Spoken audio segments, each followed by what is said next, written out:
Hello, and thank you so much for joining me here over at the After Show. School is in.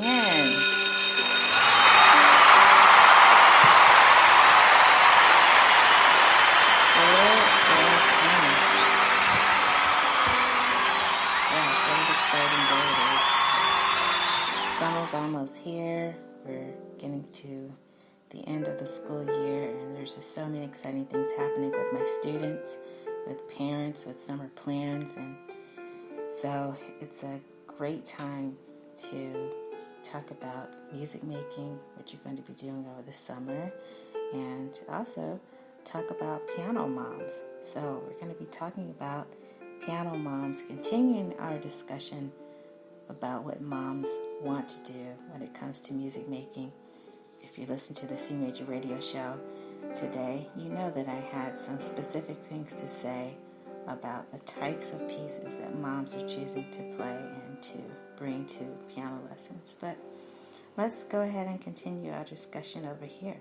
I'm going to be giving some shout outs to some moms today, also some shout outs to students, some shout outs to parents, and I will also be talking about what our next topic is going to be for the next show that will be coming up on the next CMajor radio show, as well as the after show next week. So I'm so glad you're here with me today. And I just want to say that if you are into piano music and you happen to be a mom, it's a good time to learn to play the piano. I don't think that playing the piano gets old. It seems like it just keeps coming back as a good idea. And there's so many ways to do just that nowadays. So, in the CMajor radio show today, we talked about the pieces of Beethoven that most people know for release. We talked about Moonlight Sonata. And then I was talking about versions of those pieces and how you can find those pieces online. So recently I was working with a couple of moms to get them back into playing the piano. And I think they were really surprised that they brought to the lessons their idea of playing these pieces by Beethoven, but that the versions had changed over the years. So it is different from piano lessons back in the day when you might have had just one particular publisher or maybe two well-known publishers that could provide a well-known piece, a well-known score of a piece. So, for instance, they may have written it or published it in 3/8, whereas nowadays it may have been rewritten in 3/4 time signature. And so the time values have changed. And so I had a mom who wasn't sure how to count time values in 3/8 time, and then I was able to point her in the direction of a method that would help her to do that. And that's another issue. So if you are a mom looking to get back into piano lessons, just know you'll be stepping away from the John Thompson method. You'll be stepping away from some of the older methods that are out there and getting more into piano methods for adults. So most of my adult students are in the Faber method. So there are two methods you can look into: the older beginner, the accelerated method for the older beginner by Faber. And then there's just a very thick book. I believe it's just called Piano for Adults. So Google search that or search for it on Amazon by Faber. I will spell Faber for you. It's F-A-B as in bear, E-R, F-A-B-E-R. So look that up and see what you can find. Discuss it with your local piano teacher. And if you want my feedback, I'm available for that. I can point you in the direction of a method that may work best for you. Also, the older beginner piano books published by Bastian. Bastian is spelled B-A-S-T-I-E-N.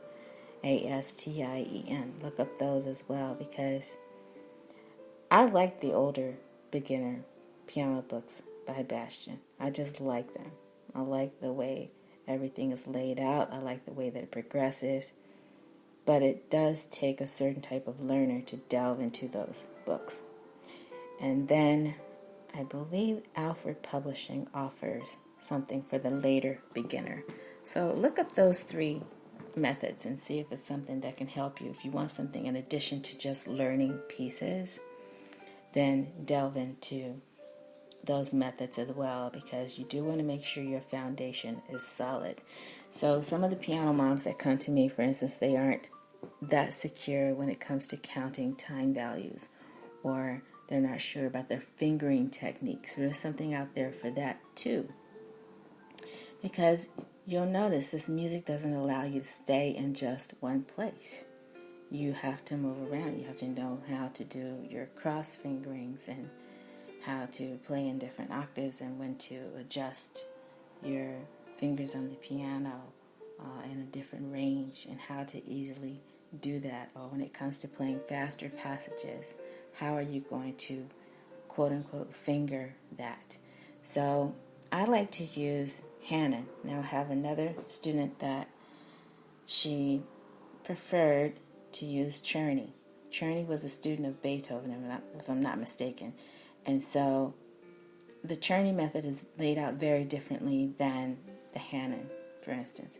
And if you're not comfortable with Hanon complete and all of the 60 or 60 plus exercises, then go to Junior Hanon. That will be my recommendation for that. So some little tidbits for you to think about, just trying to be helpful. And before I go any further with this discussion, I want to give some shout outs. So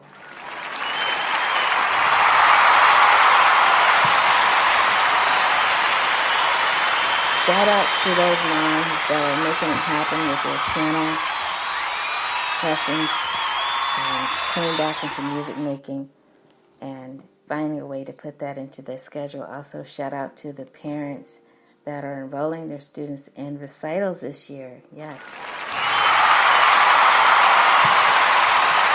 Big shout out, because I have a couple of students that chose not to participate in the recital last year, but they're doing it this year with the help of their parents, and the parents are being supportive, and they're encouraging them to do just that. So I'm very happy about that.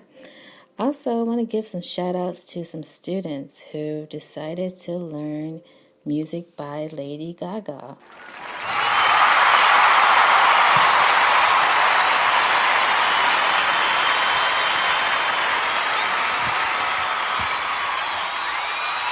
One student is learning to play Bad Romance. Another one is working on Born This Way. And so these are the pieces that they've chosen. And so I just try to support them in the music that they would like to learn, in addition to learning to play the piano properly, of course. But they're older students. So sometimes with the preteens and the teenagers, they want to learn something that they think is going to keep them interested at the piano, and I totally support that, and their parents support that as well. Now, I wanted to give a shout out to a mom who recently said to me that she wanted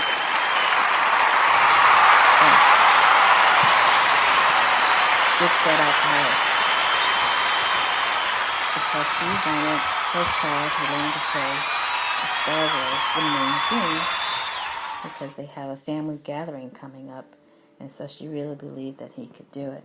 And so we're working together. I mean, this student has been taking lessons from me less than a year.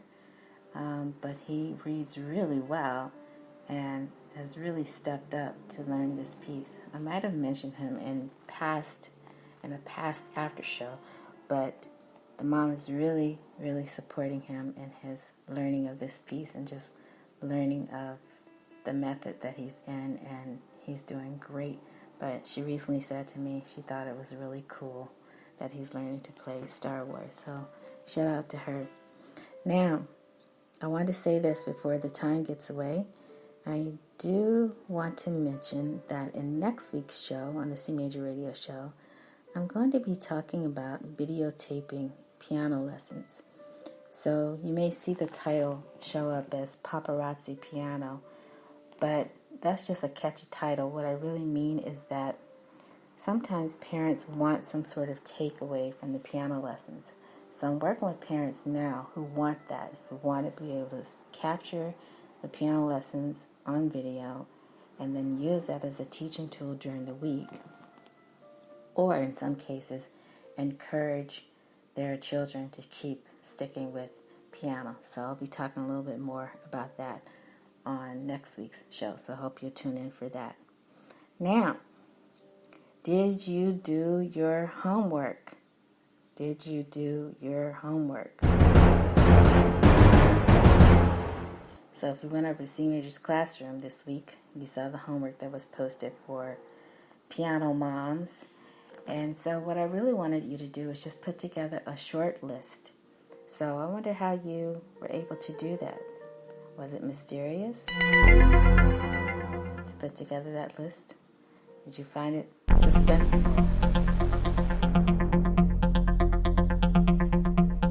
Or did you find it funny?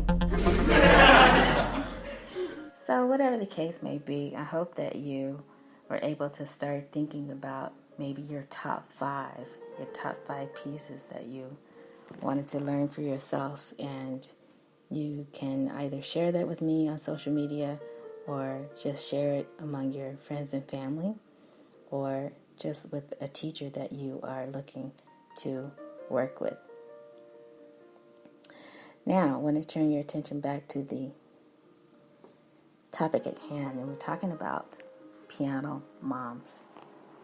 So, I want to say this, that I love working with my adult students because they challenge me in ways that I don't expect. So, I'm laughing a little bit, I'm chuckling a little bit, laugh along with me. But I'm chuckling a little bit because I had a student that said to me, "Can you improvise? I'm taking piano lessons with you. I want to know what you can do." And I looked at her and I said, "I could do whatever you need me to do. What would you like me to play?" And then she said to me, "I want to hear you play some music from The Wizard of Oz." I'm like, no problem. Let's play it. And so this was another case, too, of someone wanting to videotape their lessons because they thought that it helped them. So that was really cool that she thought by capturing what I was doing on her cell phone that she would be able to use that as a reference later on. So I think we live in a time where everybody wants to be able to capture things like that it helps them later on in their learning. So I didn't mind that at all. So I had another student who said, "Can you play the music of Charlie Brown?" I was like, "Yes, I can play the music of Charlie Brown." I was really glad to hear that because that meant that she already had in mind that she wanted to learn all of the Charlie Brown music. So a big shout out to these two moms because they really keep me on my toes. And a shout out to one of my other students who is a long way from being a mom, but I'm looking at her and I'm thinking, maybe 20 years from now, you might want to come back to these pieces. So if your goal is to learn all of the Charlie Brown music in addition to learning classical pieces, then good for you. Then you'll have an idea of what you'd like to keep in your library. So just a big shout to all of my students, all of my piano moms, all of the parents that are working with me. I just think it's really, really cool that I get to work with all of you. So tune in to the next CMajor radio show and the CMajor After Show. If you're in the New York City area, I wish you a very great weekend. We're coming up on Memorial Day weekend, and we're also coming up on Memorial Day, and sometimes families use those days to spend more time with the family and to have pool parties and barbecues and things of that sort. But I encourage you, there's a very big concert at the Cathedral of St. John the Divine that is presented by the New York Philharmonic, and it's free. So if you have a chance, look into that. It's a free concert. Maybe you can score some free tickets to the concert and hear some really great music. So whatever you do, get out and make music, and I'll see you next time. Take care.